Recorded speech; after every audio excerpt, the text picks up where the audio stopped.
اعوذ باللہ من الشیطان الرجیم بسم اللہ الرحمن الرحیم الحمد للہ رب العالمین وصلی اللہ علی محمد وآلہ الطیبین الطاہرین المعصومین ولعنت الدائم علی اعدائہم اجمعین من الآن الی قیام یوم الدین۔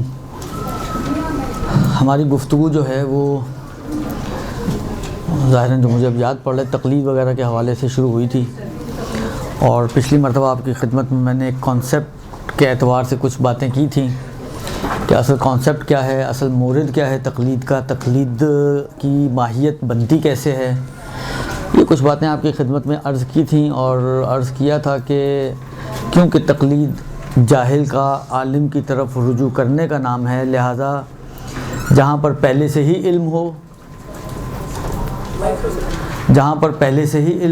یا جن جگہوں پر علم کی ضرورت ہو وہاں پر تقلید نہیں ہوتی، اس لیے کہ تقلید میکسیمم آپ کو ظن تک پہنچاتی ہے اور ہمیں وہاں پہ یقین چاہیے، تو وہ یقین دے ہی نہیں سکتی۔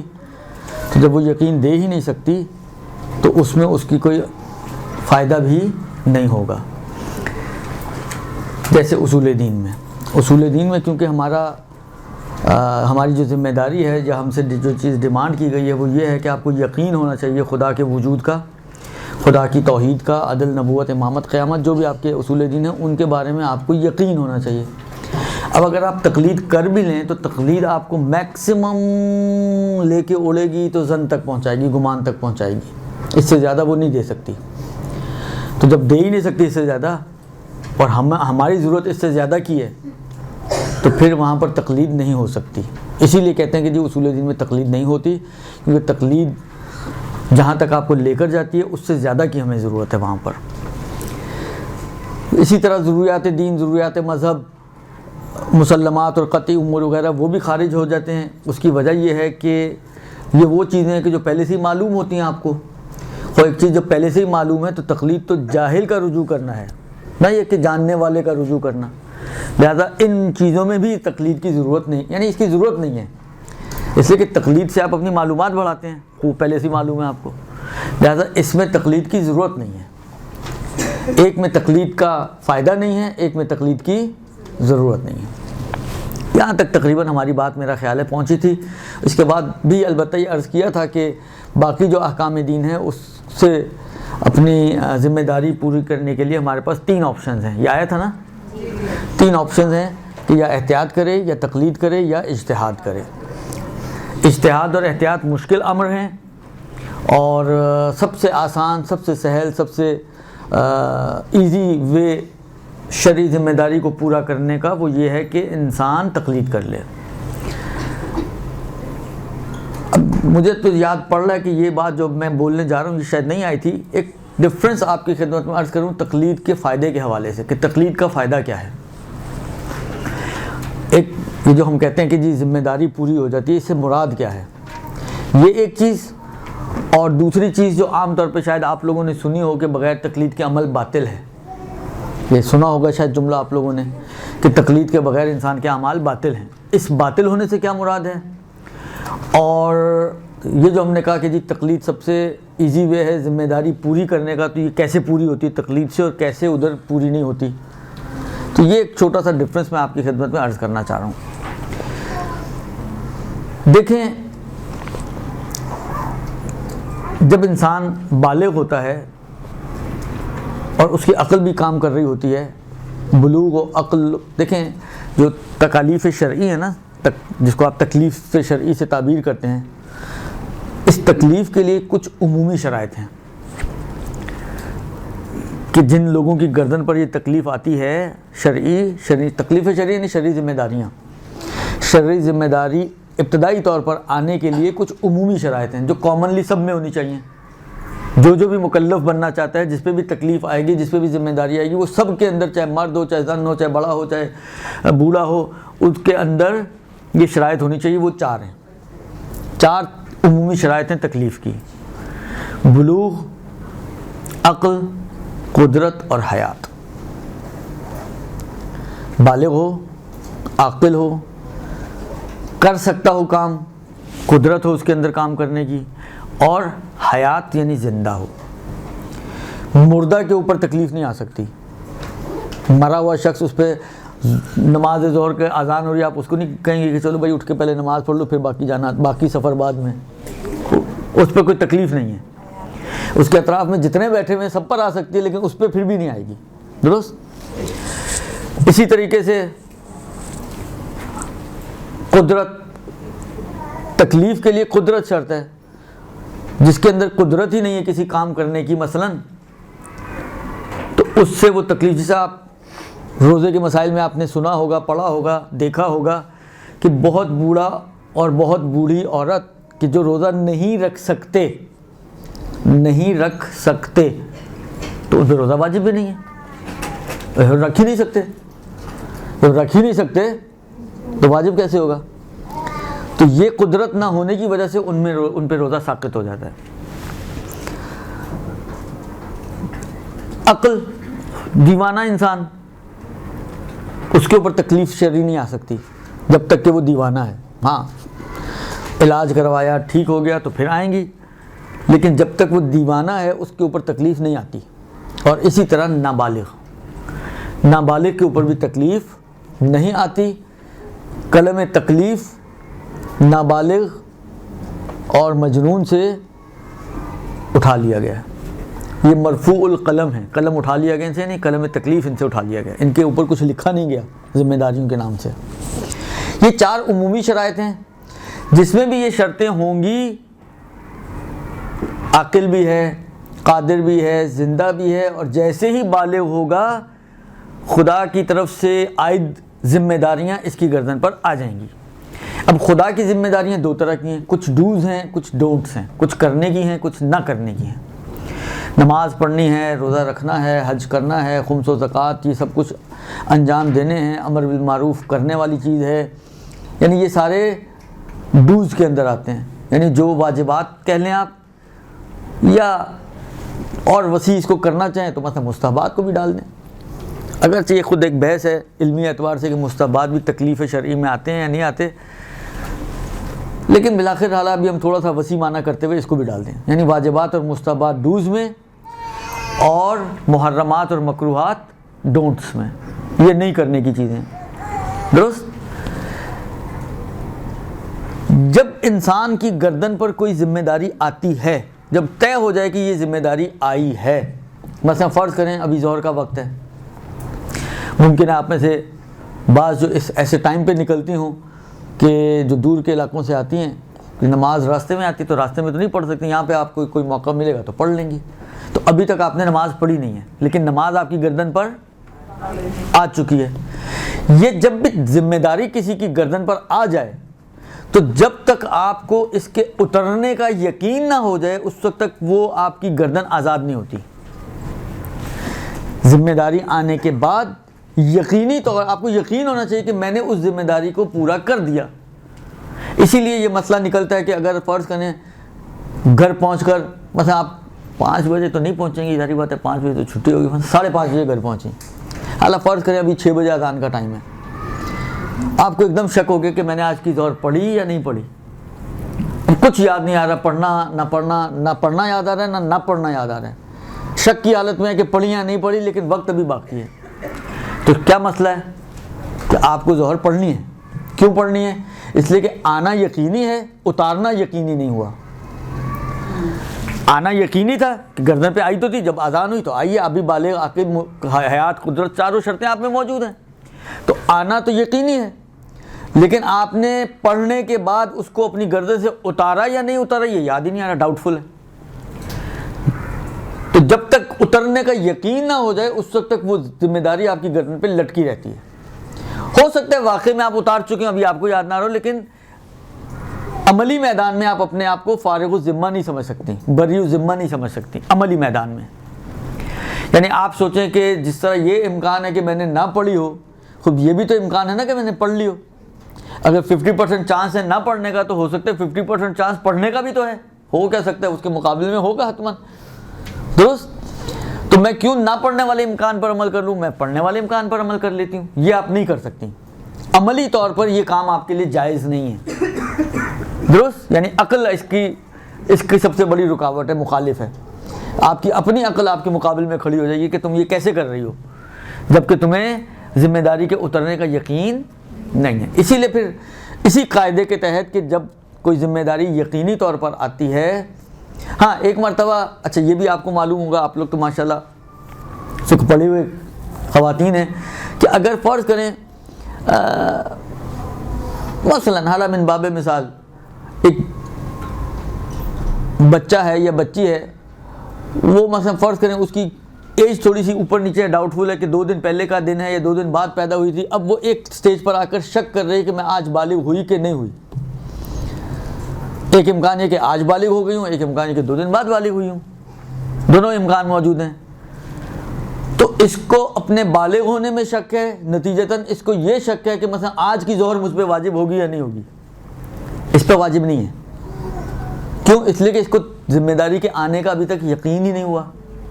بالغ ہونے کے بعد اس کو یقین ہوگا کہ ذمہ داری میری گردن پر آئی ہے، ابھی تو بالغ ہی نہیں ہوئی ہے، اور بالغ ہونا کنفرم بھی نہیں ہوا۔ جب تک اس کا بلوغ کنفرم نہیں ہوگا اس وقت تک اس پر ذمہ داری نہیں آئے گی۔ جب ذمہ داری نہیں آئے گی تو اب اگر ڈاؤٹ بھی کرے کہ میں نے پڑھی یا نہیں پڑھی، کوئی فرق نہیں پڑتا، اس لیے کہ ذمہ داری جب تک یقینی ذمہ داری نہ ہو اس وقت تک وہ اتارنے کی بات نہیں آتی۔ اتارنے کی بات یا اتارنے کا یقین ذمہ داری کو اس وقت چاہیے کہ جب پہلے یقینی طور پر آپ کی گردن پہ کوئی ذمہ داری آئی ہو۔ ٹھیک سمجھ میں آ رہی ہے یہاں تک بات؟ اب ایک مثلا آج جسے میں نے پھر مثال ریپیٹ کر رہا ہوں، آپ لوگوں کی نسبت اگر دیکھا جائے تو یقینی طور پر ظہر اور عصر کی ذمہ داری آئی ہے۔ اب اگر کہیں آپ کو گھر جا کے 5 بجے، 5:30 بجے، 5:45 بجے، یعنی مغرب ہونے سے پہلے جہاں پہ بھی آپ کو ڈاؤٹ ہوتا ہے کہ میں نے آیا اس نماز کو پڑھا یا نہیں پڑھا، تو آپ کی ذمہ داری ہے کہ آپ اس کو پڑھیں۔ آپ کیوں؟ اس لیے کہ جب تک یقین آپ کو حاصل نہیں ہو جائے گا کہ میں نے ذمہ داری اتاری ہے، وہ ذمہ داری آپ کی گردن سے اترے گی نہیں، اور عملی طور پر آپ اپنے آپ کو یہی سمجھیں گی کہ ذمہ داری ابھی تک نہیں اتری، یقین ہونے سے پہلے تک۔ درست؟ یہاں تک سمجھ میں آئی بات؟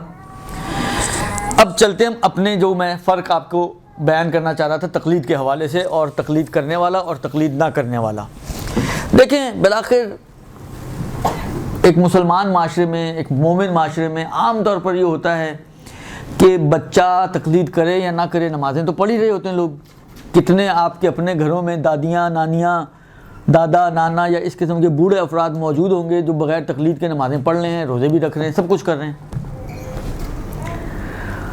ایک زمانہ تھا واقعاً اتنا شعور تھا ہی نہیں تقلید وغیرہ کا لوگوں کو، البتہ اکا دکا لوگ اس زمانے میں بھی موجود ہوتے تھے جو تقلید کیا کرتے تھے، لیکن عمومی لیول پر اگر آپ دیکھیں تو کامنلی ایسا شعور نہیں تھا جیسا آج۔ اگر یہاں جتنی بچیاں بیٹھی ہیں یا جتنی خواتین حتیٰ بیٹھی ہوئی ہیں، ان سے اگر آپ پوچھا جائے تو شاید کوئی ایک بھی ایسی نہیں ہوگی جو تقلید نہیں کرتی ہو۔ اتنا عمومی شعور اس وقت تو نہیں تھا۔ اس وقت اگر اتنا مجمع ہو تو اس میں سے اکا دکا ہوں گے جو کرتے ہوں گے، آج ایک بھی نہیں ہوگا جو نہیں کرتا ہوگا۔ تو کتنا ڈفرینس آ گیا۔ اب نماز تو وہ پڑھ رہا ہے، نماز آپ بھی پڑھ رہی ہیں، وہ بغیر تقلید کے پڑھ رہا ہے، آپ تقلید کے ساتھ پڑھ رہی ہیں۔ جو نماز آپ پڑھ رہی ہیں وہ اتفاق سے فرض کریں کہ آپ نے اسی سے سیکھی ہوئی نماز آپ پڑھ رہی ہیں، آپ کی نماز اس کی نماز میں رتی برابر عمل کے اعتبار سے فرق نہیں ہے۔ فرق ہے تو صرف یہ کہ آپ تقلید کر کے پڑھ رہی ہیں، وہ بغیر تقلید کے پڑھ رہی ہیں۔ آپ کہتے ہیں ان کی نماز صحیح ہے، اس کی نماز باطل ہے۔ یہ کیسے ہو گیا؟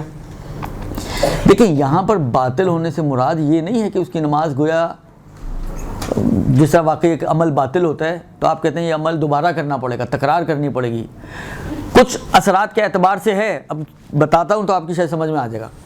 باطل ہے سے مراد یہاں پر یہ ہے کہ یہ کافی نہیں ہے۔ باطل ہے سے مراد یہ ہے کہ یہ عمل کافی نہیں ہے، یعنی وہ جو ذمہ داری اتارنے کے لیے عمل کافی ہوتا ہے، یہ عمل اس کو کافی نہیں سمجھا جا سکتا، یہ مراد ہے۔ obviously جب یہ کافی نہیں ہے تو اس کا مطلب کیا ہے؟ اس کا مطلب ہے کہ آپ کو تقلید کر کے پڑھنی چاہیے دوبارہ سے، تو ریپیٹ یہاں پہ بھی کرنی ہے۔ لیکن فرض کریں اس نے ریپیٹ نہیں کی نماز، درست؟ میں جو تقلید کر کے نماز پڑھ رہا ہوں اور یہ ایکس صاحب جو ہیں بغیر تقلید کے نماز پڑھ رہے ہیں، ہم دونوں کا ہو گیا انتقال، ہم دونوں پہنچ گئے خدا کی بارگاہ میں، درست؟ اب جب ہمارا نام اعمال اٹھا تو مجھ سے پوچھا گیا جناب علی آپ نے نماز پڑھی؟ میں نے کہا ہاں جی پڑھی ہے. آپ کی نماز میں مثلا ابھی ایک مثال بنا رہا ہوں، ایسا ہے نہیں، لیکن صرف سمجھانے کے لیے کلیئر سی مثال بنا رہا ہوں تاکہ آپ کی سمجھ میں آسانی سے آ جائے. فرض کریں کہ وہ جو نماز خدا نے لوح محفوظ پر لکھی ہوئی ہو بالفرض، جس طرح سجدے 2 ہیں نا، اس میں فرض کریں رکوع بھی 2 تھے خدا کی لکھی ہوئی نماز میں، اور آپ جو نماز سیکھی اور پڑھی وہ 1 رکوع والی نماز پڑھتی ہیں. اب جب آپ وہاں پہنچے تو خدا نے کہا میاں تمہاری نمازوں میں تو 1 رکوع کم تھا اور رکن کی کمی سے ہو جاتی ہے نماز باطل، لہذا تمہاری نمازیں ہو گئی باطل، تمہارا ہمارے پاس اکاؤنٹ بیلنس 0. تم نے کیسے پڑھی 1 رکوع والی نماز؟ تمہیں کس نے اجازت دی کہ 1 رکوع والی نماز پڑھو؟ میں کہوں گا جی آغا سیستانی کی تقلید میں تھا، ان کے فتوے پر عمل کیا، لہذا میں نے 1 رکوع والی نماز پڑھی. وہ جو 0 بیلنس تھا نا، وہ بھی 0 بیلنس کے باوجود مجھے جنت میں ڈال دیا جائے گا. کیوں؟ اس لیے کہ میرے پاس ایک حجت موجود ہے. ہاں اس کا جواب آغا سیستانی دیں گے کہ وہ 2 والی کی بجائے انہوں نے کیوں 1 والی کا فتویٰ دیا، اس کا حساب کتاب آغا سیستانی کے پاس ہے، میرے پاس کچھ نہیں ہے. میرے پاس صرف ایک جواب جو مجھے بچا لے گا کہ جی میں نے فلانے کی تقلید کی، ان کو میں مجتہد عالم سمجھتا تھا. ہاں بس یہ ہے کہ یہ تحقیق کرنے میں ڈنڈی نہیں مارنی، کیونکہ اگر یہاں ڈنڈی ماریں گی تو آپ کی تقلید صحیح نہیں ہوگی، وہاں وہ صحیح نہیں ہوگی تو وہاں جواب صحیح نہیں بنے گا. آپ نے ایمانداری سے تحقیق کرنی ہے. اگر ایمانداری سے تحقیق کے نتیجے میں آپ ایکس وائی زیڈ جس کے تک بھی پہنچ گئے اس کی آپ نے تقلید کی، اس کے فتوے پر عمل کرتے ہوئے عمل آپ کا غلط بھی نکل آیا تو بھی آپ بچ جائیں گے، تو بھی آپ بچ جائیں گے. جب اس ایکس صاحب سے پوچھا کہ ہاں میاں تم بھی 1 رکوع والی نماز، کیوں میں نے تو اسی سے سیکھی تھی نا، تم بھی 1 رکوع والی نماز پڑھ رہے تھے، یہاں تو 2 رکوع والی نمازیں چاہیے ہمیں، تم نے کیسے پڑھی 1 رکوع والی نماز؟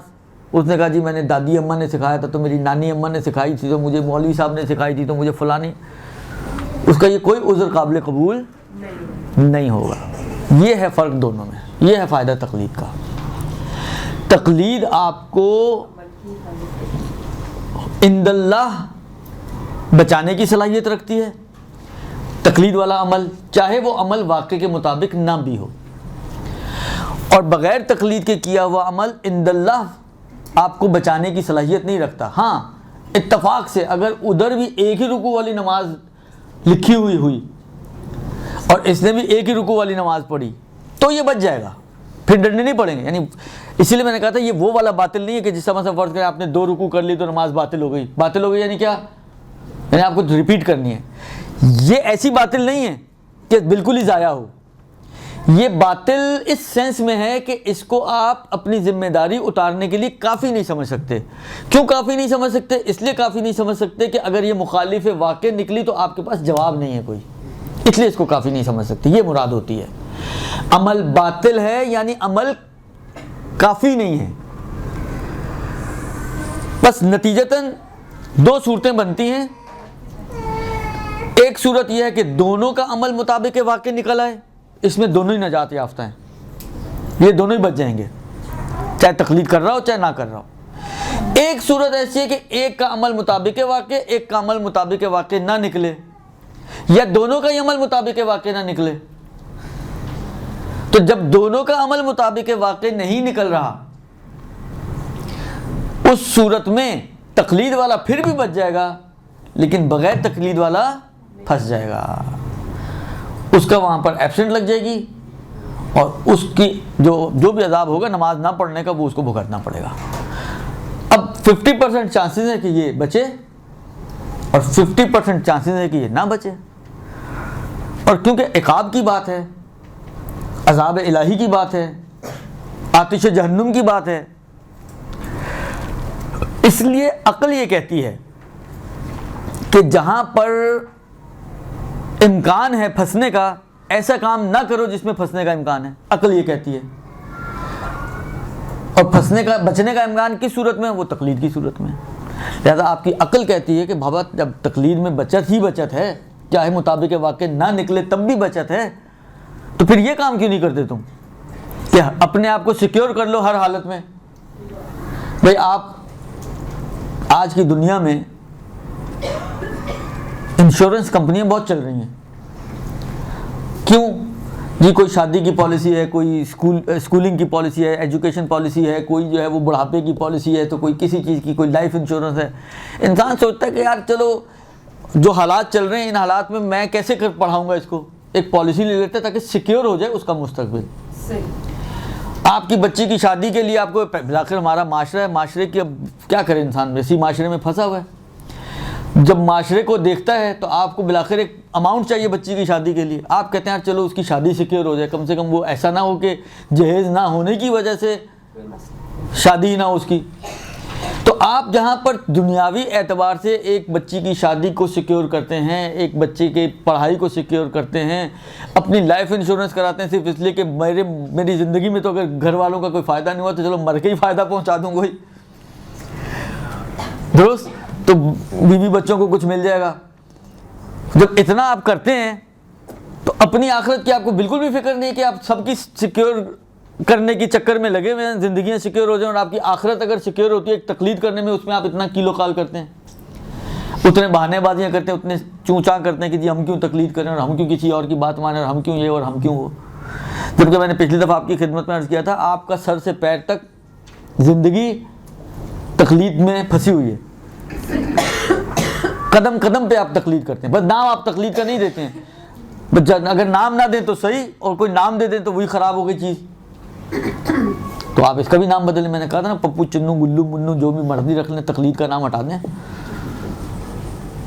جو پسند ہے وہ رکھ لیں بھائی.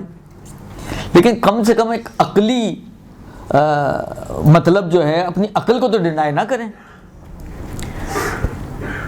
اپنی عقل کا تو انکار نہ کریں, اپنے عقل کو تو اپنے مد مقابل نہ کھڑا کریں. کم سے کم ایک عقلی سی چیز ہے, یعنی 2 × 2 = 4 والی بات ہے نا, کہ ایک جگہ پہ آپ کو اتنی سیکیورٹی مل رہی ہے کہ اگر آپ کا عمل مطابق واقع نہیں بھی ملا تب بھی آپ کو کوئی پوچھ گچھ نہیں ہوگی, اور ایک جگہ ایسا کہ اگر آپ کا عمل مطابق واقع نہیں نکلا تو آپ کو سیدھا جہنم میں ڈھکیل دیا جائے گا. تو عقل کہتی ہے کہ آپ اپنے آپ کو سیکیور کریں. تو یہ ایک ڈفرنس ہے تقلید والے عمل کا اور بغیر تقلید والے عمل کا. اور یہ کہ جو کہا جاتا ہے کہ تقلید کے بغیر عمل باطل ہے, اس سے کیا مراد ہے؟ امید ہے کہ شاید سمجھ میں آ گیا ہو آپ لوگوں کی. خوب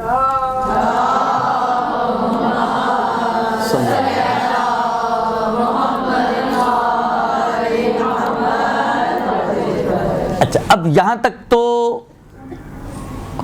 پہلا مسئلہ آپ کی خدمت میں نے عرض کیا کہ اصول دین میں تقلید نہیں ہوتی, بعض اور چیزوں میں تقلید نہیں ہوتی, باقی چیزوں میں آپ کے پاس 3 آپشن ہیں, یا تقلید یا اجتہاد یا احتیاط. اچھا, اگر آپ کہیں جی میں اجتہاد پر عمل کروں گی, تو دیکھیں اجتہاد شاید پچھلی دفعہ شاید یہیں پہ یہ بات آئی بھی تھی, شاید کسی کا سوال بھی تھا کہ اجتہاد ایک دم کوئی چھپکا نہیں ہونا آپ کے ساتھ, کوئی معجزہ نہیں ہونا, اس کے لیے آپ کو 40-50 سال لگانے ہیں. تو یہ 40-50 سال پھر کیا کریں گے ہم؟ تو 40-50 سال بھی آپ کے پاس 2 میں سے کوئی ایک ہی آپشن ہے, یا 40-50 سال تقلید کرتے رہیں جب تک کہ خود مجتہد نہ بن جائیں, یا 40-50 سال تک احتیاط کریں جو مشکل کام ہے. لہذا بالآخر اجتہاد کے آپشن پہ بھی آپ جائیں تب بھی اس آپشن تک پہنچنے سے پہلے آپ کو انہی 2 میں سے کچھ کرنا پڑے گا, یا تقلید یا احتیاط. درست؟ چلیں جی, حالا ہم کہیں کہ آپ نے بڑا سمجھایا تو ہماری سمجھ میں تقلید آ گئی, اب ہمیں تقلید کرنی ہے, تو کس کی تقلید کریں؟ درست؟ اگرچہ آتی نہیں ہماری بات سمجھانے پہ بھی کسی کی سمجھ میں, لیکن ایک فرض المحال لیس بمحال, اللہ فرض کریں آپ کہتے ہیں جی آ گئی سمجھ میں, اب کریں کس کی تقلید؟ تو دیکھیں تقلید ایسا نہیں ہے کہ ہر کسی کی کر لیں. تقلید کے لیے سب سے بیسک شرط جو ہے باقی شرائط کے علاوہ, وہ یہ ہے کہ جس شخص کی آپ تقلید کریں اس کو کم سے کم مجتہد ہونا چاہیے. اجتہاد, درجہ اجتہاد پر فائز ہو.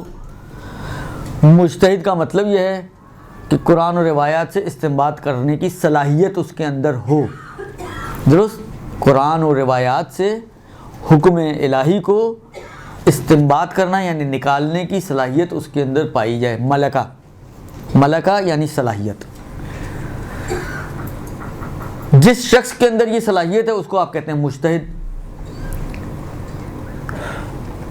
اب ایک مجتہد ہے تو کیا مجتہد ہوتے ہی ہم اس کی تقلید کر سکتے ہیں؟ کہتے نہیں, اس کے علاوہ 7 شرطیں اور ہیں.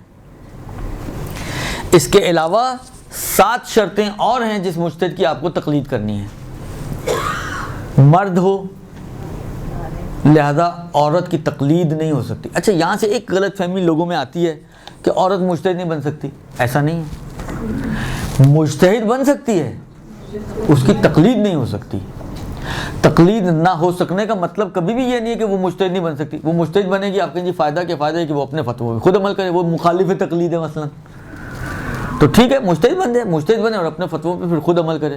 خیر، جب خود عمل کرے گی تو سب سے پہلے جب توضیح المسائل اگر لکھے گی بھی تو سب سے پہلے تقلید ہی کا ٹاپک لکھے گی، مخالف ہونے کے باوجود۔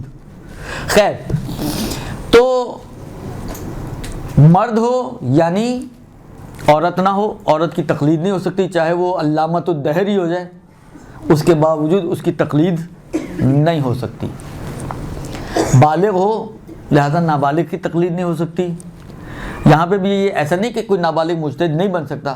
خیر، آج کا جو سسٹم ہے اس سسٹم میں تو بہت ہی مشکل ہے کہ بن جائے، الا یہ کہ کوئی معجزہ ہو اس کے ساتھ، ورنہ پرانے زمانے میں جب علم اتنا آگے تک نہیں پھیلا تھا، آپ نے سنا ہے علامہ ہلی بالغ ہونے سے پہلے مجتہد بن چکے تھے، اور ان کے بالغ ہونے کا امت انتظار کر رہی تھی، ایسے مجتہد تھے وہ، کما نقل۔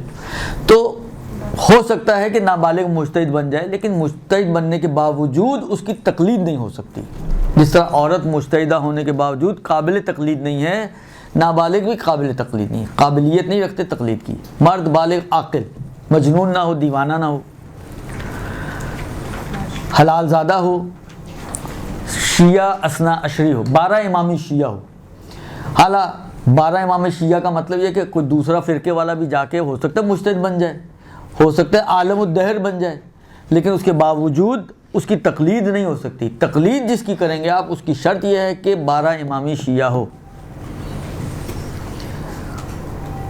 اور اللہ نیکی دے آپ کو، عادل ہو۔ عادل کا مطلب کیا ہے؟ دیکھیں، عدالت جس طرح اجتہاد ایک ملکہ اور صلاحیت کا نام ہے، عدالت بھی ایک صلاحیت کا نام ہے۔ ایسی صلاحیت کہ جو آپ کو شریعت کے راستے پر گامزن کرے، اس پہ قائم رکھے، نہ آپ حرام کی طرف جائیں، نہ آپ ترک واجب کی طرف جائیں۔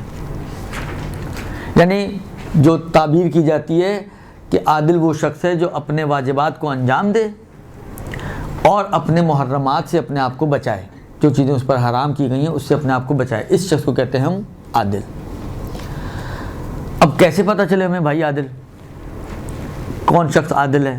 اس کا ایک آسان حل تو یہی ہے جو انہوں نے خود بھی بیان کیا ہے، لیکن یہ حل عام طور پہ ان لوگوں کے لیے ہے کہ جو اڑوس پڑوس میں رہتے ہیں یا جن کا اس کے ساتھ انٹریکشن ہے، کہ بظاہر ایک اچھا آدمی ہو، اور جب لوگوں سے اس کے بارے میں پوچھا جائے، دیکھیں بعض اوقات ہوتا ہے آپ کسی کا نام لیتے ہیں، وہ تو چیٹر آدمی ہے، نام سنتے ہی فوراً جو پہلا جملہ منہ سے نکلتا ہے مثلا وہ تو چیٹر آدمی ہے، وہ تو 2 نمبری ہے، وہ تو ایسا ہے، وہ تو یہ نہ ہو۔ اس کے ساتھ جو ایسا نہ ہو کہ جب لوگوں سے اس کے بارے میں، اس کے اہل محلہ سے جس کے ساتھ وہ اٹھتا بیٹھتا ہے، جس دکان سے وہ ادھار لیتا ہے، جب ان لوگوں سے اس کے بارے میں معلومات کی جائے تو وہ اس کی اچھائی بیان کریں، کہیں کہ یار اچھا آدمی ہے، دیندار آدمی ہے، کبھی جھوٹ نہیں بولتا، مثلا تہمت نہیں لگاتا، لوگوں کا مال نہیں کھاتا، وغیرہ وغیرہ۔ نہیں یہ کہ ادھر آپ نے پوچھا، ادھر اتنی لمبی لسٹ اس کی آپ کے ہاتھ میں آ گئی، بس ظاہری اعتبار سے دیندار ہو۔ دیکھیں 2 چیزیں ہوتی ہیں، اس پہ تھوڑا سا غور کیجئے گا اگر میں آپ کو سمجھا پاؤں کہ دونوں میں ڈفرنس کیا ہے۔ ایک چیز آپ نے شاید سنا ہو، شاید کہ یقیناً سنا ہوگا، حسن ظن۔ حسن ظن یعنی کیا؟ کسی کے بارے میں اچھا گمان رکھنا، کسی کے بارے میں اچھا سوچنا، یہ ہے حسن ظن، درست؟ مثلا ایک شخص ہے، حالانکہ فرض کریں آپ کو نہیں بھی پتا، تو آپ کیوں اس کو جو ہے نیگیٹو سوچ رکھیں اس کے بارے میں؟ پازیٹیو تھنکر بننا، یہ ہے حسن ظن۔ حتیٰ اگر بعض روایتوں کے مطابق، حتیٰ اگر آپ اس کو کسی شراب پیتے ہوئے بھی دیکھیں تو آپ پہلے اس کے بارے میں مثلا جتنے اچھے احتمالات یا پازیٹیو احتمالات دے سکتے ہیں کہ شاید بیماری کی وجہ سے، شاید اس کو پتہ ہی نہیں تھا کہ یہ شراب ہے، شاید یہ سارے شاید ختم ہو جائے نا، پھر کہیں کہ ہاں یہ شراب پی رہے، ہمارے ہاں تو معاشرے میں پہلا ہی وہ آخری ہوتا ہے. شریعت کہتی ہے، یعنی واقعاً عجیب روایتیں، یعنی ایک شخص کے بارے میں 50 عادل افراد قسم کھائیں کہ اس نے یہ گناہ کیا ہے، لیکن وہ کہے میں نے نہیں کیا، تم اسی کی بات مانو. حسن ظن کے اعتبار سے بات ہو رہی ہے، ابھی عمل کے اعتبار سے بات نہیں ہو رہی. یعنی 50 عادلوں کی قسم کے اوپر اس کو شرابی نہ مان لو. یا فرض کریں وہ کہتا ہے میں تو پیپسی سمجھ کے پیا تھا، وہ بعد میں کم بخت شراب نکلی، مجھے تو پتہ ہی نہیں تھا یہ شراب ہے، اس کی بات مانو. ایک طرف 50 عادلوں کی قسم، یہ 50 عادلوں کی قسم ہلکی قسم نہیں ہے، بہت بھاری قسم ہے شریعت کے حساب سے. ایک طرف 50 کی قسمیں اور ایک طرف اس کے شخص کا اپنا قول. یہ بھی نہیں کہ کسی اور نے اس کے بارے میں کہا، وہ خود کہہ رہے کہ بھئی میں نے یہ گناہ نہیں کیا یا میں سمجھا کچھ اور تھا. شریعت کہتی ہے کہ اس کی بات سنو. کسی کی عزت خراب کرنے کا یا کسی کے بارے میں نیگیٹو سوچنے کا شریعت ہمیں حق نہیں دیتی ہے. یعنی شریعت تو اتنا خیال رکھے کسی کی عزت کا، اور ہم لوگ عزتوں سے کھیلنے کے ماہر. سر دیر سے آ جائیں تو تھوڑی دیر میں پتہ نہیں کس کس کی عزت اتر چکی ہوتی ہے. یہ کیسی دینداری ہے ہماری. ہم لوگوں نے مشکل ہماری یہ ہے کہ ہم لوگوں نے دین کے اپنے کرائٹیریا بنائے ہیں اور اسی کو کل دین سمجھتے ہیں. حجاب کل دین. لہذا اگر کوئی بے حجاب یا بد حجاب خاتون ہے تو ہمارے نزدیک وہ شمر ذی الجوشن سے بھی بدتر ہے، وہ اس خبیثن سے بھی بدتر ہے.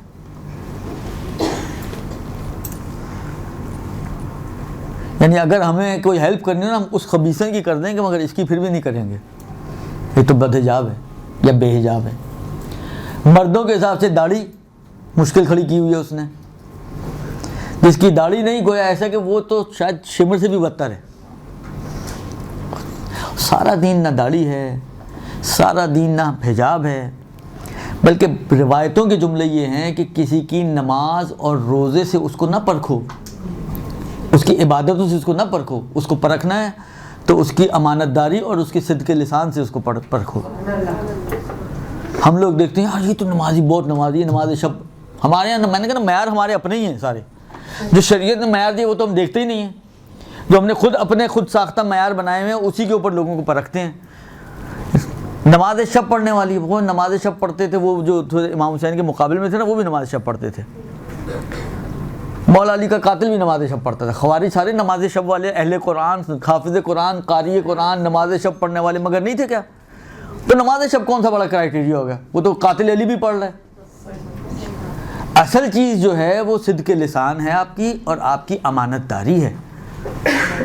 مالی امور میں آپ کتنے، کسی نے امانت رکھوائی اس میں کتنی ڈنڈیاں مارتے ہیں آپ، زبان کے کیسے ہیں آپ، یہ اہم چیزیں ہیں. لہذا شریعت کسی کو حق نہیں دیتی ہے کہ کسی کی عزت کے ساتھ کھیلے، کسی کی بے عزتی کرے یا کسی کے بارے میں. یعنی تو سوچ کی بات ہے نا. خدا دیکھیں آپ سوچیں صحیح، کتنی احترام ہوگا ایک مومن کا، اس کی عزت کا کتنا پاس ہے خدا کی نگاہ میں. خدا سوچنے پہ بھی پابندی لگا رہے ہیں. خدا کہتا ہے اس کے بارے میں برا بھی نہ سوچو. کیوں سوچتے ہو برا اس کے بارے میں؟ اچھا سوچو، پازیٹیو تھنکر بنو، اس کے برے کاموں کی بھی توجیحات ڈھونڈو. وہ تو کرے گا سو کرے گا بعد میں، آپ خود اس کے لیے توجیہ ڈھونڈو. شریعت تو اتنا پابند کر رہی ہے ہمیں. ہم بس نماز روزے پڑھ کے بس خوش ہو رہے ہیں، ہم نے حجاب کیا ہوا ہے، فلانی نے حجاب نہیں کیا ہوا. ہم زیارتوں پہ گئے تھے، سارے مثلا گروپ میں سب سے اچھا حجاب ہمارا تھا. ہو سکتا ہے سب سے اچھا حجاب آپ کا ہو، لیکن زیارت بھی آپ کی قبول نہ ہو، یہ بھی ہو سکتا ہے. اور حجاب کے اندر تو نہیں زیارت کی قبولیت چھپی ہوئی. لہذا کوشش کریں، دیکھیں جو کام آپ کا ہے نہیں اس میں کوشش کریں کہ آپ اپنے آپ کو اس کا ٹھیکیدار نہ بنائیں. کسی کو جنتی بنانا، کسی کو جہنمی بنانا، یہ آپ کا کام نہیں ہے. ہم لوگ تو فوراً فتوے جھاڑ دیتے ہیں نا، یہ تو جہنمی ہے، یہ نماز ہی نہیں پڑھتی یا حجاب ہی نہیں کرتی. حالانکہ نماز نہیں پڑھتی، حجاب نہیں کرتی، اگر جہنمی ہے تو خدا ڈالے گا نا اس کے جہنم میں، آپ نے تو نہیں ڈالنا. تو آپ فتوے کیوں جھاڑ لیں پھر؟ کتنے لوگوں کو میں نے دیکھا وہ دوسروں کے بارے میں ایسے رائے پیش کرتے ہیں، جہنمی اور جنتوں کو ایسے بانٹتے ہیں جیسے ان کے باپ کی جنت و جہنم ہو. ہاں ہاں کوئی سید تو کہہ سکتے ہیں ہاں جی میرے باپ کی ہے، لیکن اس کے باوجود حق باپ کو ہے، آپ کو پھر بھی نہیں ہے، درست؟ لہٰذا ایک چیز ہے حسن ظن، یہ وظیفہ اور ایک اخلاقی ذمہ داری خدا نے قرار دی ہے ہر شخص کے لیے، ہر مومن کے لیے، کہ دوسرے کی نسبت یہ حسن ظن رکھو۔ لیکن حسن ظن سے عدالت ثابت نہیں ہوتی۔ آپ کہیں حسن ظن یعنی اچھا آدمی ہے، اچھا آدمی پس عادل ہے، جب عادل ہے تو آپ اس کے پیچھے نماز پڑھنا شروع کرتے ہیں، یہ نہیں ہو سکتا۔ حسن ظن سے عدالت ثابت، پھر عدالت کیسے ثابت ہوتی ہے بھائی؟ اس کے لیے ایک اور لفظ استعمال ہوتا ہے، اس سے ملتا جلتا، اس کو کہتے ہیں حسن ظاہر۔ حسن ظاہر یہ عدالت کو بتاتی ہے ظاہری طور پر۔ اچھا، کیونکہ حسن ظاہر ہے، ظاہری اچھائی جو میں نے بیان کیا نا، کہ ظاہری طور پر اس کی اچھائی کی بیان کریں، کہیں اچھا آدمی ہے، نیک آدمی ہے، مومن آدمی ہے، مثلا جھوٹ نہیں بولتا، مال نہیں کھاتا لوگوں کا، ادھار لے کر جاتا ہے ہر مہینے، پہلی جب تنخواہ آتی ہے تو دے دیتا ہے بیچارہ، کبھی اس نے پیسہ نہیں کھایا وغیرہ وغیرہ، یہ ہے اس کا حسن ظاہر۔ یہ حسن ظن نہیں ہے۔ حسن ظن کے لیے کچھ نہ کرنا، کچھ کرنا ضروری نہیں ہے، نہ کرتے ہوئے بھی آپ کو حسن ظن رکھنا ہے، حتیٰ کوئی گناہ کر رہا ہے اس کے بارے میں بھی حسن ظن رکھنا ہے۔ لیکن حسن ظاہر یعنی ظاہری اعتبار سے دیندار آدمی ہے، تو جو ظاہری دیندار ہے اس سے اس کی ظاہری طور پر عدالت بھی ثابت ہو جاتی ہے۔ اب گھر میں کیا کرتا ہے، ہمیں کیمرے لگانے کی ضرورت نہیں ہے، ہم لوگ تو جھانکنے کے عادی ہیں گھروں میں۔ بیڈ روم میں کیا کرتا ہے، ارے جو بھی کرتا ہے کرنے تو بھائی، تمہاری ذمہ داری نہیں کہ اس کے بیڈ روم میں جھانک کے دیکھو کہ کیا کر رہا ہے بیڈ روم میں، کون سی فلمیں دیکھ رہا ہے بیڈ روم میں، یہ ہماری ذمہ داری نہیں۔ جب خدا نے آپ کی ذمہ داری نہیں لگائی، جب رسول خدا نے آپ کی ذمہ داری نہیں لگائی، جب ائمہ نے آپ کی ذمہ داری نہیں لگائی، تو کس نے ہمیں یہ ٹھیکہ دیا ہے؟ یہ ٹھیکہ شیطان کا دیا ہوا ٹھیکہ ہے، تو ہم رحمان کو چھوڑ کر شیطان کی باتوں میں آ جاتے ہیں۔ آپ کی ذمہ داری اگر کسی کی عدالت چیک کرنی ہے تو صرف اس کا ظاہر ہے، اس کے گھر کے دروازے تک اس کو چیک کرو۔ اب گھر کے اندر کیا کر رہا ہے، یا گھر کے اندر جھانک جھانک کے آپ 2 کیمرے لگوا دیں کہ پتہ تو چلے یہ مثلا بیوی کے ساتھ اس کا سلوک کیسا ہے، مارتا تو نہیں، اس کو گالم گلوچ تو نہیں کرتا، یہ آپ کی ذمہ داری نہیں ہے۔ دیکھیں کہیں پہ ایکسپوز ہو جائے ایک الگ بحث ہے، میں کریدنے اور کھودنے کی بات کر رہا ہوں۔ یہ کریدنا اور کھودنا گھر کے دروازے کے اندر، یہ آپ کی شرعی ذمہ داری نہیں ہے عدالت ثابت کرنے کے لیے، یہ کہہ رہا ہوں میں۔ سمجھ میں آ رہی ہے بات؟ ہاں کوئی ایسا انسان ہے، بعض ایسے ہوتے ہیں جاہل قسم کے لوگ، صحیح ہے امامہ لگاتا ہے، مثلا نماز پڑھاتا ہے، لیکن اتنی زور زور سے، گھر تو ہمارے ماشاءاللہ جو چھوٹے چھوٹے ساتھ ساتھ ملے ملے گھر ہیں، اتنی زور زور سے گالیاں دیتا ہے، یہ اتنی زور زور سے مار پیٹ کرتا ہے کہ پورا محلہ سن رہا ہوتا ہے، وہ ایک الگ چیز ہے۔ لیکن آپ کو یہ حق نہیں دیا شریعت نے کہ آپ جس کا نہیں پتہ تو اس کے بارے میں آپ کیمرے لگا کے جاسوسی کر کے 2 جاسوس اپنے گھر کی ماسی اس کے گھر میں بھیج دی،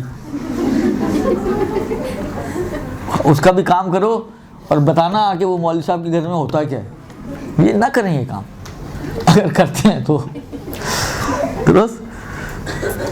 تو عرض خدمت یہ ہے کہ صرف حسن ظاہر ہمارا تقاضا ہے کہ ظاہری طور پر دیکھو کہ اس کا رکھ رکھاؤ کیسا ہے، اس کا انٹریکشن میں آپ کے ساتھ کیسا ہے، لوگوں کے ساتھ کیسا انٹریکٹ کرتا ہے۔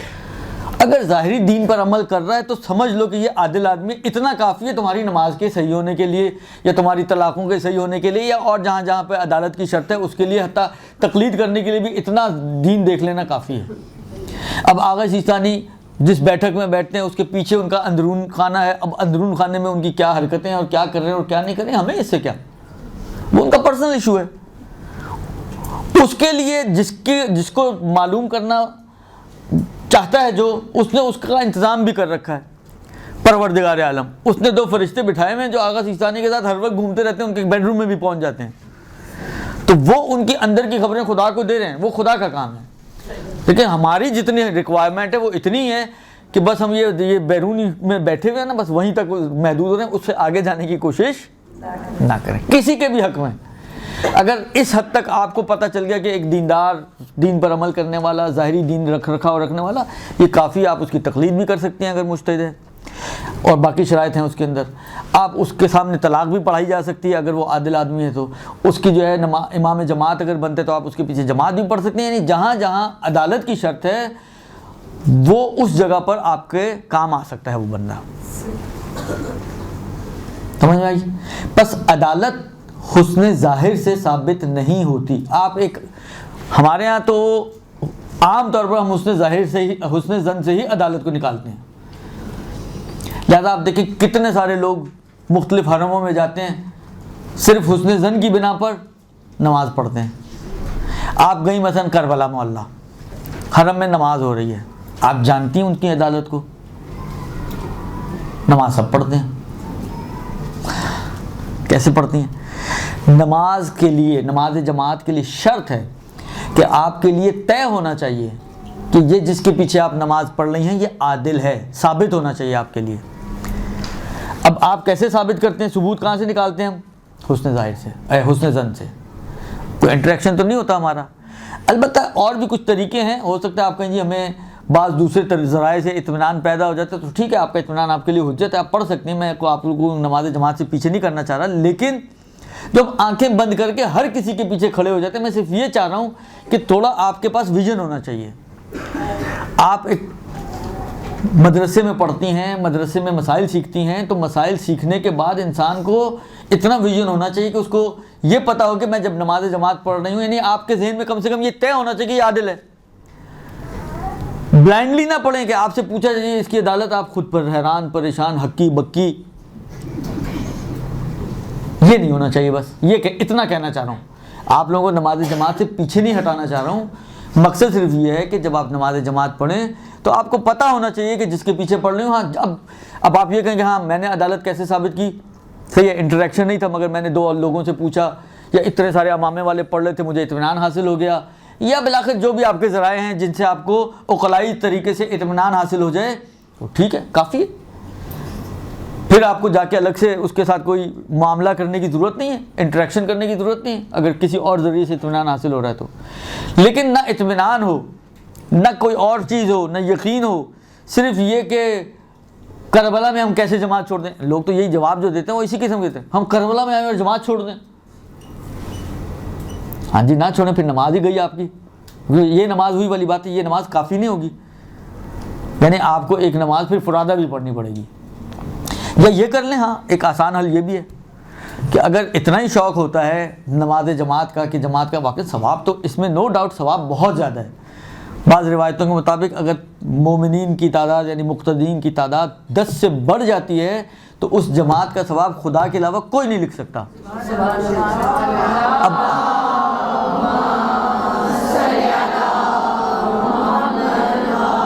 اب جب کربلا میں آپ جا کے جماعت پڑھتی ہیں یا امیر المومنین کے حرم میں آپ جماعت پڑھتی ہیں, کتنے لوگ ہوتے ہیں؟ 10. کتنے 10 اس میں ہوتے ہیں؟ اب آپ سوچیں سے اس نماز کا کہاں تک ثواب ہوگا, دل نہیں چاہتا چھوڑنے کو. تو اس کا ایک آسان حل یہ ہے کہ آپ ایک نماز جماعت سے پڑھیں, احتیاطاً ایک فرادہ نماز بھی پڑھ لیں, احتیاطاً ایک فرادہ نماز بھی پڑھ لیں. اگر معلوم نہ ہو اور اطمینان نہ ہو عدالت کا تو. لیکن اگر عدالت کا اطمینان ہے کسی بھی عقلائی طریقے سے, کیونکہ آغا سیستانی نے شرط لگائی کہ اطمینان کبا اڑا اطمینان ہو گیا, یہ کافی نہیں ہے, کوئی عقلائی ذریعہ ہونا چاہیے اطمینان کا. بیس جو اطمینان کی وہ عقلائی طریقہ ہونا چاہیے. تو اگر کسی عقلائی طریقے سے آپ کو اطمینان آتا ہے تو پھر تو وہی کافی ہے آپ کی نماز. لیکن اطمینان بھی نہیں آ رہا اور دل بھی نہیں چاہ رہا جماعت چھوڑنے کو, تو اس کا راہ حل یہ ہے کہ آپ ایک نماز جماعت سے پڑھ لیں اور احتیاطاً ایک نماز فرادہ بھی اسی نماز کو ریپیٹ کر لیں. وہ اگر ہو گئی تو ہو گئی, اور وہ اگر نہیں ہوئی تو یہ ہو گئی. تو آپ کی ذمہ داری بہرحال اتر جائے گی. وہ جو احتیاط بتائی تھی نا, یہ احتیاط ہو جائے گی. درست, یہ آپ کر سکتے ہیں. اب کام تھوڑا سا بڑھ جائے گا, لیکن وہاں تو کوئی اور کام ہوتا بھی نہیں ہے. انسان جاتے ہی عبادتوں کے لیے ہے, دعاؤں کے لیے ہے, حرم میں وقت سپینڈ کرنے کے لیے. کتنے لوگ جاتے ہیں صرف حرم میں بیٹھے رہتے ہیں, ان کا دل چاہتا ہے کہ حرم میں ہی وقت سپینڈ کریں, کمرے میں جو لیٹنا ہے یا بیٹھنا ہے تو حرم میں بیٹھ جائیں. تو پھر آپ ایک نماز پڑھنا کوئی اتنا بھاری, اور جاتے بھی 10 دن سے زیادہ کے تو عام طور پہ گروپس ہوتے بھی نہیں ہیں, 10-11 دن میکسیمم. تو 10-11 دن اگر آپ کو چند نمازیں, وہ بھی صرف جو چند نمازیں آپ کو جو ہے وہ ریپیٹ کرنی پڑیں, تو اس میں کوئی میرے خیال میں اتنا بڑا ایفرٹ نہیں ہے کہ آپ ثواب کو بھی چھوڑیں. کیونکہ امکان تو ہے کہ وہ نماز آپ کی صحیح ہو جائے, پھر واقع وہ عادل ہی نکل آئے, تو آپ کی وہی نماز صحیح ہو گئی واقع کے حساب سے, تو وہی صحیح ہوگی تو اتنا سارا ثواب آپ کو مل جائے گا. تو اتنے ثواب کو چھوڑیں نا.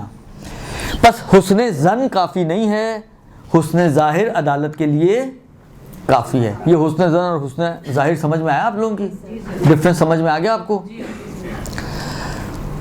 پس عادل ہو.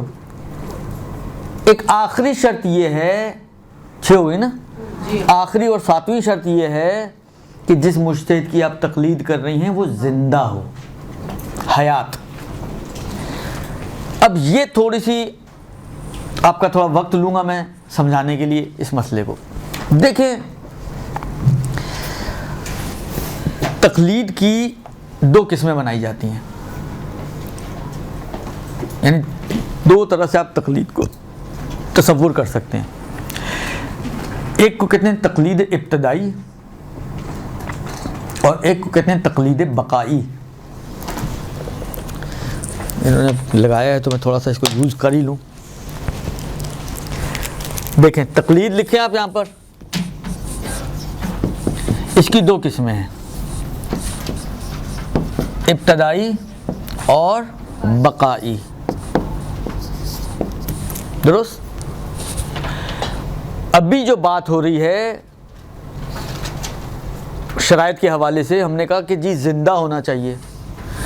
مجتہد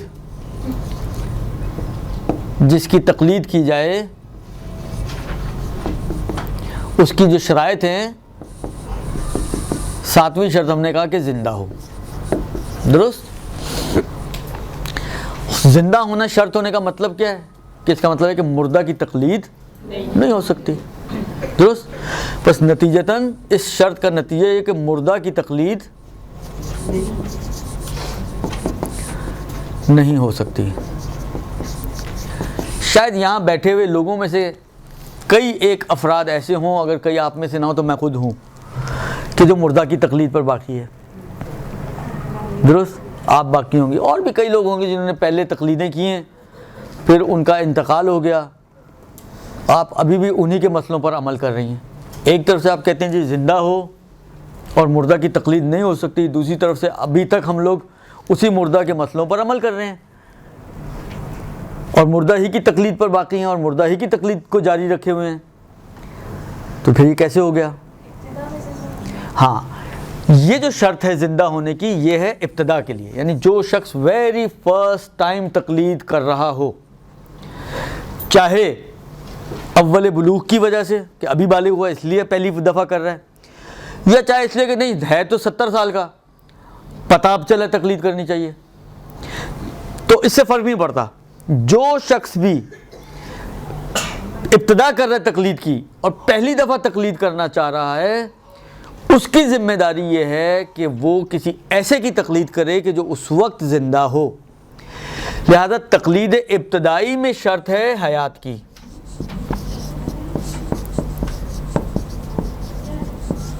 درست؟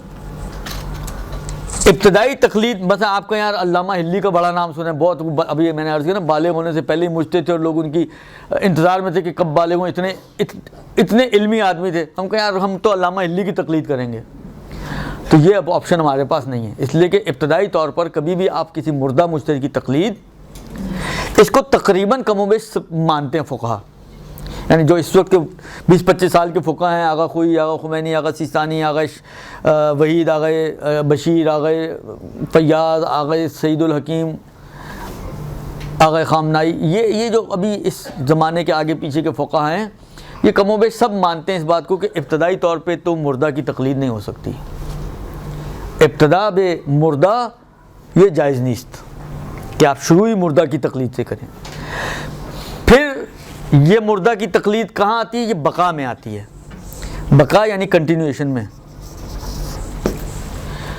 مثلا آپ نے ایک مجتہد کی تقلید کی، مثلا آغا ایکس کی، اور تقلید کرتے کرتے بالآخر ایک وقت گزر گیا، آغا ایکس کا ہو گیا انتقال، رحمت خدا میں چلے گئے.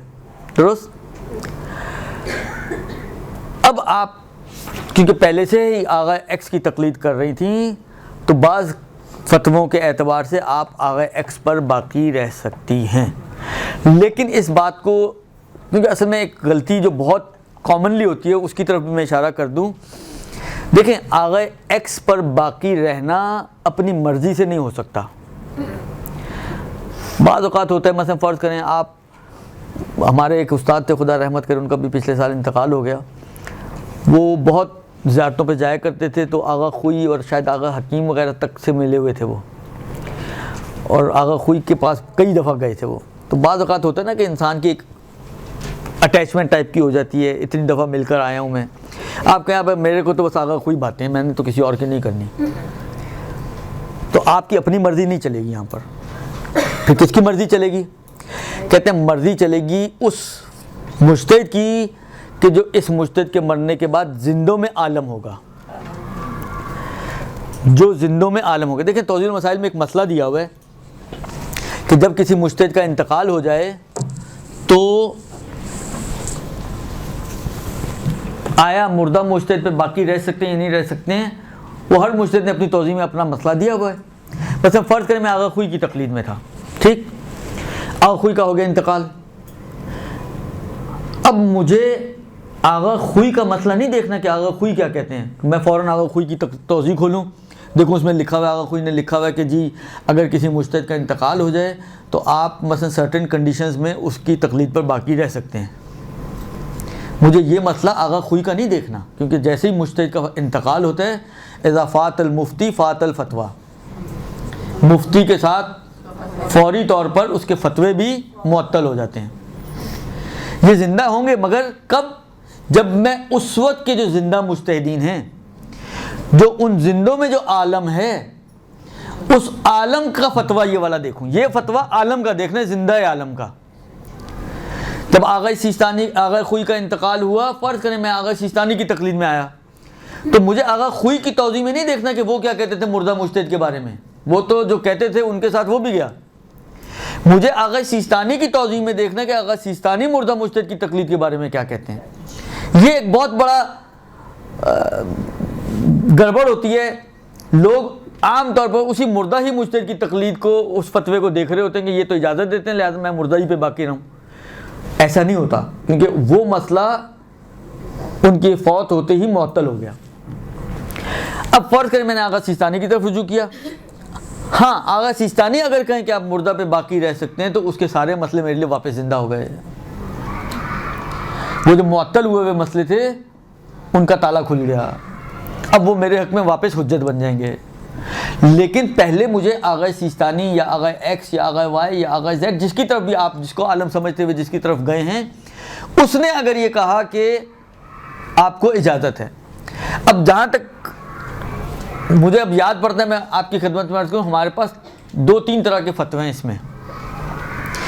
فرض کریں جنہوں نے آغا سیستانی کی طرف رجوع کیا تو آغا سیستانی کہتے ہیں ایک بات، مثلا وہ وجوب کے قائل ہیں. ابھی اس کی وضاحت کرتا ہوں میں. اگر کوئی فرض کریں کسی کی نظر میں آغا خوئی کے بعد مثلا آغا بشیر جو ہے، حافظ بشیر صاحب، وہ عالم ہیں تو وہ حرمت کے مثلا قائل ہیں.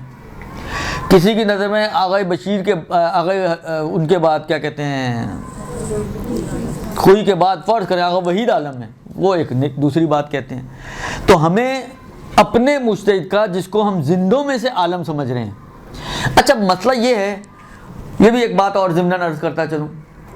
دیکھیں آپ جب تقلید کر رہے ہوتے ہیں، مثلا میں آغا خوئی کی تقلید کر رہا تھا تو آغا خوئی کے فتووں میں احتیاط واجب تو آتی ہے. تو احتیاط واجب میں عام طور پہ آپ کس کی طرف رجوع کرتے ہیں؟ فالعالم کی طرف، یعنی جو ان کے بعد والا ہوتا ہے نمبر 2. اب آپ خود سوچیں کہ ایک لائن کھڑی ہوئی ہو، آپ لائن میں فرض کریں نمبر 3 پہ ہوں، جب نمبر 1 آگے سے اپنا کام کر کے ہٹے گا تو اب آپ کہاں پر ہیں؟ آٹومیٹکلی لائن آگے جائے گی، 2 1 بن جائے گا اور 3 2 بن جائے گا. اور جب وہ سیکنڈ والا بھی آگے سے نکلے گا تو اب آپ تھرڈ سے آٹومیٹکلی کہاں آ گئی؟ 1 پہ آ گئے. تو سب سے آسان طریقہ فوری طور پہ، کیونکہ اب وہی والی بات ہے، آغا خوئی کا انتقال ہوا، اب میں تحقیقات کرنے جاؤں، معلومات کرنے جاؤں تو ٹائم چاہیے. لیکن فوری طور پر ایک جس کو کہیں طریقہ کہ جس کے ذریعے آپ طے کر سکتے ہیں، جب آپ آغا خوئی کو فرسٹ سمجھ رہے ہیں تو جو فل عالم تھا آپ کے نزدیک، جیسے آغا خوئی کا انتقال ہوگا یہ آٹومیٹکلی اوپر آ جائے گا، وہی آپ کے لیے عالم بن جائے گا. ایسا ہوگا یا نہیں ہوگا؟ یہ آٹومیٹکلی آپ کا جو سیکنڈ نمبر والا تھا، جب فرسٹ والا آگے سے ہٹ گیا تو سیکنڈ والا آٹومیٹکلی فرسٹ پہ آ جائے گا. اب یہ آپ کے لیے عالم ہے، لہٰذا پریشان ہونے کی ضرورت ہے. اب ہم عالم کو کہاں سے ڈھونڈیں؟ تو جس کی طرف آپ رجوع کر رہی تھی نارملی وہی آپ کا عالم ہے. فل عالم تھا جو اب عالم ہو گیا، اب اسی کی طرف رجوع کریں، اس کا مسئلہ دیکھ لیں، آپ کا مسئلہ وہیں کھڑے کھڑے جنازے سے اٹھنے سے پہلے آپ کا مسئلہ حل ہو جائے گا۔ لہذا ہمیں بعد والے مجتہد کو دیکھنا ہوگا جو زندوں میں سے عالم ہے۔ اس نے اگر کہا کہ کر سکتے ہو باقی رہ سکتے ہو تو باقی رہنا پڑے گا، اس نے کہا کہ نہیں کر سکتے تو چیپٹر آپ کا پچھلے کا کلوز ہو جائے گا۔ اب کیونکہ ہم عام طور پہ مسائل جو ہے آغا سیستانی کے حساب سے بیان ہو رہے ہوتے ہیں، تو اب ہم دیکھیں کہ فرض کریں جنہوں نے آغا ایکس وائی زیڈ جن کا بھی انتقال ہوا، اس کے بعد اگر آغا سیستانی کو عالم سمجھتے ہوئے ان کی طرف رجوع کیا تو آغا سیستانی کیا فرماتے ہیں مردے پر باقی رہنے کے حوالے سے؟ آغا سیستانی یہ فرماتے ہیں کہ اگر زندہ کا علم مردہ سے زیادہ ہے تو آپ زندہ کی تقلید پہ باقی، زندہ ہی کی تقلید کو کنٹینیو کریں گے، پھر مردہ کی تقلید پہ باقی نہیں رہ سکتے۔ اگر زندہ کا علم مردہ سے زیادہ ہو تو، لیکن اگر الٹی صورتحال ہو کہ مردہ کا علم با ان کے وہ مر گیا ہے، مرنے کے باوجود زندہ کے نسبت زیادہ ہے۔ اصل میں علم تو میں کہہ رہا ہوں لیکن اس کے اندر تھوڑا سا تسامح ہے، اس کی میں وضاحت بعد میں کرتا ہوں۔ یعنی اس کی اصل میں ایکچوئل ہونا چاہیے کہ اس کی صلاحیت ابھی بھی مردہ کی نسبت زیادہ تھی، وہ ملکہ استنباط کرنے کی صلاحیت یہ ابھی بھی مردہ کی زندہ سے زیادہ ہے۔ تو آغا سیستانی کہتے ہیں کہ واجب ہے آپ پر کہ آپ اسی مردہ کے فتووں پر اور مسئلوں پر عمل کریں، اور یوں سمجھیں کہ وہ مردہ آپ کے لیے دوبارہ سے زندہ ہو گیا، جیسے اس کی زندگی میں اس کے مسئلوں پر عمل کر رہے تھے، مرنے کے بعد بھی اسی طریقے سے اس کی تقلید آپ کی چلتی رہے گی۔ لہذا جو مسئلے آپ نے اس کی زندگی میں عمل نہیں کیے ابھی بھی آپ عمل اسی پہ ہی کریں گے، جو آپ نے اس وقت یاد نہیں کیے ابھی بھی چاہے یاد نہ کیے ہوں ابھی بھی آپ انہی پر عمل کریں گے، چاہے یاد کیے ہوں ان کی زندگی میں وہ مسائل، یاد نہ کیے ہوں عمل کیا ہو عمل نہ کیا، مطلقاً ہر حالت میں آپ نے مردہ ہی کے مسئلوں پر عمل کرنا ہے اگر آپ کے نزدیک مردہ زندہ سے عالم ہے تو۔ درست؟ یہاں تک سمجھ میں آ گئی بات؟ اچھا، بعض لوگ ہوتے ہیں وہ میں نے کہا نا وہ اپنے اجتہادات پر عمل کرتے ہیں، جی ہم نے تو پوری چھوڑ دی، ہم نے تو آغا سیستانی کی طرف، یہ سب باطل ہے۔ چاہے آپ کو بعد میں پتہ چلے کہ آپ نے غلط کیا ہے، آپ کی ذمہ، یعنی اس کا مطلب ہے آپ کا آغا سیستانی کی طرف پورا رجوع کر لینا یہ غلط ہے، تو ابھی بھی آپ پر واجب ہے کہ آپ جو مردہ مجتہد تھا اگر اس کو عالم سمجھتے ہیں تو اسی کے فتووں پر باقی رہیں۔ ہاں ایک مرتبہ آپ کہیں کہ نہیں مردہ کی نسبت اب آغا سیستانی، آپ کی تحقیق یہ ہے، آپ کا ذاتی رائے نہیں، آپ کی تحقیق یہ ہے کہ مردہ کی نسبت آغا سیستانی کا علم بڑھ گیا ہے، یعنی صلاحیت بڑھ گئی ہے، تب تو آپ زندہ کی طرف آ جائیں گے۔ لیکن اگر یہ طے نہ ہو سکے یا طے ہو جائے کہ انہی کا علم زیادہ ہے، دو صورتیں ہیں، یہ طے رہے کہ انہی کا علم زیادہ ہے یا ابھی تک ڈاؤٹ ہے، سمجھ نہیں آ رہی کہ ان کا علم زیادہ ہوا یا نہیں ہوا، دونوں صورتوں میں آپ پر واجب ہے کہ آپ مردہ پہ باقی رہیں گے۔ درست؟ اور آپ کو مردہ مجتہد کے فتووں پر اسی طرح عمل کرنا ہے جیسے وہ گویا مری نہ ہوں، جیسے ان کی زندگی میں عمل کرتی تھی۔ تو جب تک اس کا مسئلہ ملنا ممکن ہے آپ کے لیے، آپ زندہ کے مسئلے پر عمل نہیں کر سکتے۔ ہاں جو جدید مسائل پیش آتے ہیں جو ان کے زمانے میں چیزیں نہیں تھیں اب وجود میں آ رہی ہیں، ایک مثال دوں، مثلا فرض کریں کہ یہ بٹ کوائن کا مسئلہ آغا خوئی وغیرہ کے زمانے میں نہیں تھا، تو کوئی فتویٰ بھی نہیں ہے ان کا موجود، یعنی آپ ڈھونڈیں گے بھی تو نہیں ملے گا۔ اب اس مسئلے کے لیے آپ رجوع کریں گے مثلا آغا سیستانی کے مسئلے پر، اس لیے کہ اس میں ان کا فتویٰ موجود نہیں ہے۔ لیکن فرض کریں، ایک فرضی مثال بتا رہا ہوں میں، مجھے یاد نہیں ان کا ہے یا نہیں، لیکن ایک سمجھانے کے لیے صرف مثال، مثلا کچھ سال پہلے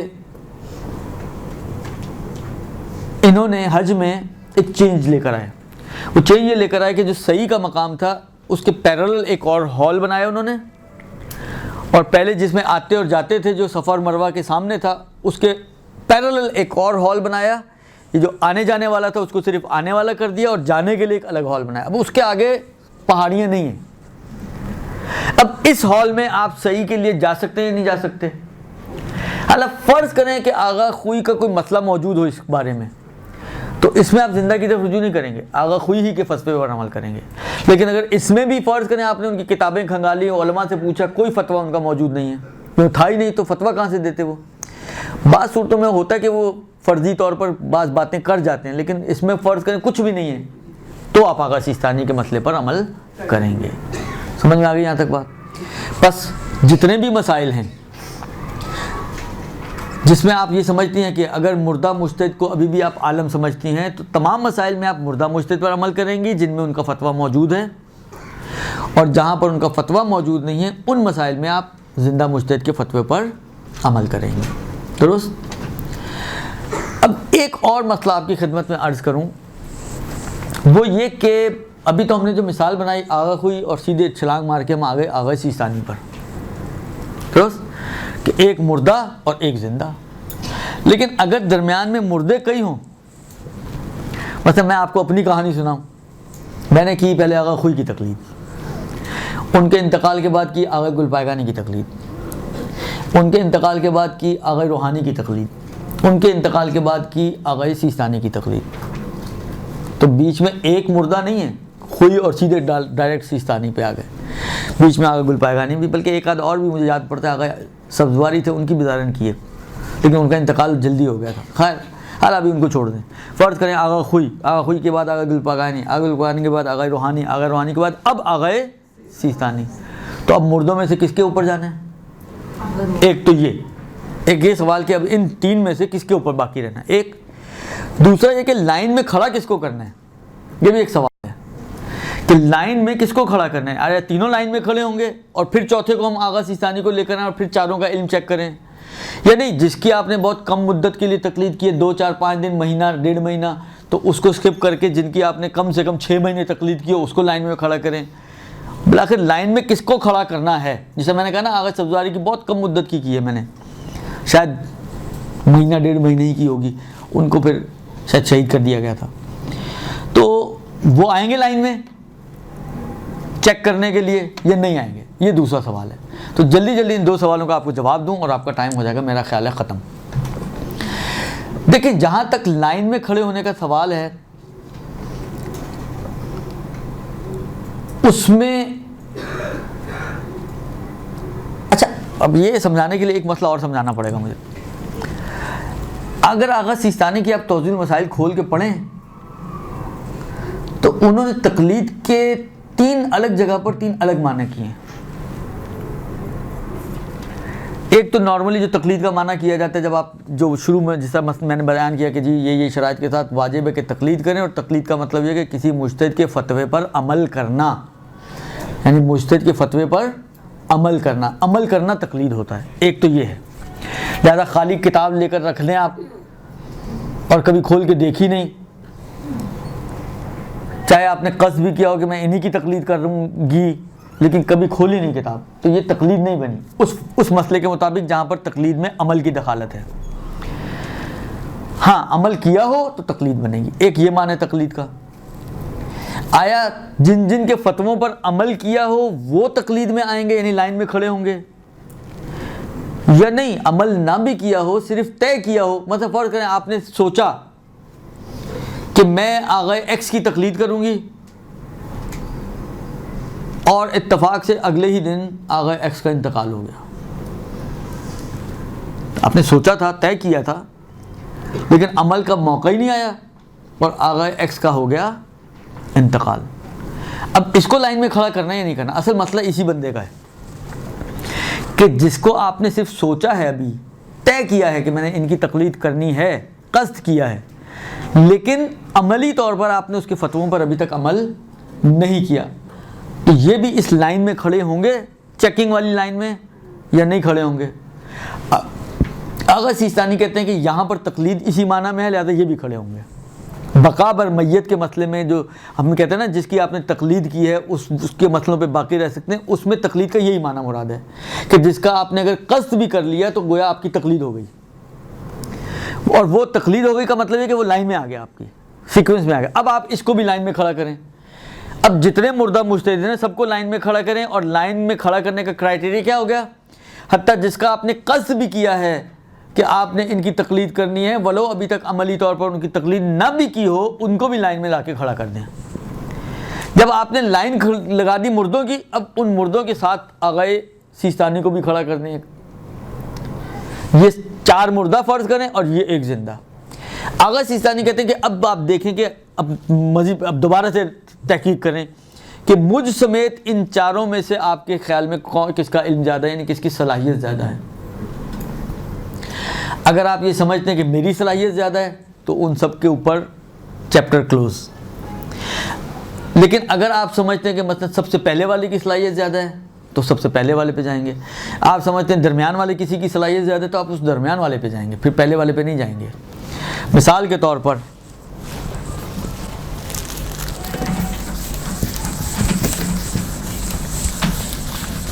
مثلا دیکھیں، ہم نے طے کرنا ہے کہ ہم نے کس کی تقلید کرنی ہے، ٹھیک ہے؟ اے، بی، سی، ڈی اور سیستانی، درست؟ یہ ہماری لائن بن گئی۔ اے کا بھی انتقال ہو چکا ہے، بی کا بھی، یہ سارے 4 مردہ مجتہد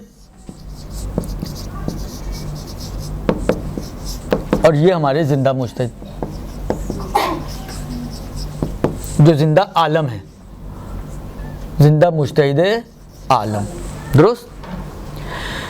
بقا بر میت کے لیے آغاز۔ اچھا، اب یہ جو ہم نے کھڑے کیے ہیں ان میں وہ بھی کھڑے کرنے جن پہ آپ نے عمل کیا ہوا ہے، جیسے فرض کریں آغا خوئی پہ 20 سال میں نے عمل کیا مثلا، درست؟ تو آغا خوئی بھی اس میں آئیں گے، اور آغا گل پائگانی جس پہ میں نے صرف ایک مسئلے پہ عمل کیا تھا، بقا بر میت کا، ان سے پوچھا اور آغا خوئی پہ واپس چلا گیا، باقی ان کے کسی فتوے پہ عمل نہیں کیا۔ صرف قصد ہے کہ اگر کوئی نیا مسئلہ پیش آئے گا تو میں انہی کے مسئلے پر عمل کروں گا، درست؟ وہ بھی اس لائن میں آ جائیں گے، یعنی جن کے فتووں پر آپ نے عمل کیا ہو وہ بھی آئیں گے، جن کے فتووں پر عمل نہ کیا ہو، صرف ارادہ کیا ہو کہ ان کی تقلید کرنی ہے، وہ بھی آئیں گے، درست؟ جن سے رجوع کیا وہ بھی آئیں گے، وہ بھی آ جائیں گے، درست؟ ان سب کو کھڑا کریں لائن میں۔ اب آپ چیک کریں، ان کے علم کو ان کے ساتھ ٹیلی کریں، ان کے علم کو ان کے ساتھ ٹیلی کریں، ان کے علم کو ان کے ساتھ ٹیلی کریں، ان کے علم کو جس کے ساتھ آپ سمجھتے ہیں ٹیلی کرنے کے نتیجے میں کہ وہ عالم ہے، ان کے اگر یہ عالم ہے تو ان سب کا چیپٹر کلوز، درست؟ اگر ہم کہیں کہ یہ عالم ہے تو یہ ان سب سے عالم ہے تو ان کا تو سب کا چیپٹر کلوز۔ لیکن اگر آپ کہیں کہ نہیں، زندوں میں تو یہ عالم ہے لیکن ان سب کے ساتھ اگر آپ ملائیں تو فرض کریں آپ کہتے ہیں یہ ان سب میں یہ عالم ہے، تو آپ کو ان کی تقلید پہ باقی رہنا ہے۔ اگر آپ کہیں نہیں یہ نہیں، یہ عالم ہے، ان 5 میں سے یہ عالم ہے، صحیح ہے، زندوں میں یہ ہے لیکن جب ان کو ان کے ساتھ ملاتے ہیں تو ابھی بھی ان کا علم ان سے زیادہ ہے، تو آپ سی پہ باقی رہیں گے۔ جس کو جو آپ کی تحقیق کا نتیجہ نکلے کہ آپ کی تحقیق کے مطابق وہ ابھی بھی عالم ہے حتیٰ سیستانی صاحب سے بھی، تو آپ انہی کے فتووں پر باقی رہیں گے۔ آئی سمجھ میں کچھ؟ کچھ چہرے ہکے بکے ہیں ویسے۔ ہاں جی، یہ آپ اپنے سے دماغ پہ زیادہ زور مت ڈالیے گا، درست؟ علم کو کمپیئر کرنا میرا اور آپ کا کام نہیں، اہل خبرہ چیک کرتے ہیں۔ وہ جو مجتہد کو پہچاننے کے طریقے میں وہ بعد میں انشاءاللہ اگر اور ہوئی کوئی کلاس تو آئے گا، لیکن وہ اہل خبرہ ہیں جو طے کرتے ہیں کہ کس کا علم زیادہ۔ میں ابھی ایک بات پوری کر دوں پھر آپ سب سوال لیتا ہوں میں۔ اب مسئلہ یہ ہے کہ وہی والی بات ہے، یہ آپ ایک دوبارہ سے ایک تو تحقیقات کریں، ایک تو طریقہ یہ ہے، اگر آپ آسانی چاہتے ہیں اور تحقیق نہیں کرنا چاہتی تو ایک کھانچے والا راستہ بھی ہے، درست؟ ہاں، وہ یہ ہے کہ آپ جو ویری فرسٹ تھا اس کی تقلید پہ باقی رہیں، یہ کھانچے والا راستہ ہے۔ یا تو تحقیقات کریں تو جو طے ہو، اور اگر تحقیقات کے نتیجے میں نہیں جانا چاہ رہی ہیں آپ تحقیقات میں، تو پھر کھانچا یہ ہے کہ آپ جو ویری بگنر ہے جس سے آپ نے سٹارٹ لی ہے اس کی طرف چلی جائیں، تو آپ کی ذمہ داری پوری ہو جائے گی، آپ کا وظیفہ ادا ہو جائے گا۔ ہاں جی، اب بولیں۔ ہمیں کیسے پتہ چلے گا کہ عالم کون ہے؟ کہ اگر ہم تقریر کر رہے ہیں جی، امام خمینی کی، تو امام خمینی سے ہمیں عالم کی طرف رجوع کرنا ہے، تو رہبر معظم کی طرف جائیں گے یا عطیہ سلطانی کی طرف جائیں گے؟ جو بھی عالم طے ہو آپ کے لیے، آغا خمینی کو کیسے عالم بنایا آپ نے، یہ تو بتائیں ذرا. نہیں میں آپ تو جیسے ان کو طے کیا کہ وہ عالم ہے، ویسے ہی بعد والے بھی طے ہوں گے. ہر شخص کے لیے کوئی الگ الگ طریقہ تھوڑی ہوتا ہے، طریقہ ایک ہی ہوتا ہے. جہاں آپ نے بگننگ میں جیسے طے کیا ہے کسی کے عالم ہونے کو، آگے پوری زندگی میں جہاں پہ بھی آپ کو عالم کی ضرورت پڑے گی آپ اسی طرح سے طے کریں گی، طریقے کوئی بدلیں گے نہیں. جی عالم کی شناخت ہمارے اوپر ڈیپینڈ کر رہی ہے کہ ہم اس کو عالم میں نے تو پہلے ہی کہا کہ ننھے سے ذہن پہ اتنا زور نہ ڈالیں. آپ کے لیے اچھا آپ کیسے طے کریں گی، چلیں یہ بتائیں مجھے. یا تو پھر عالم کا درجہ دیکھیں گے کہ اتنا علم ہے. کیسے، کوئی اسکیل ہے کوئی آپ کے پاس، کوئی ایپ ہے کسی سے جس میں چیک کر سکیں؟ کیسے چیک کریں گی یہ تو بتائیں نا.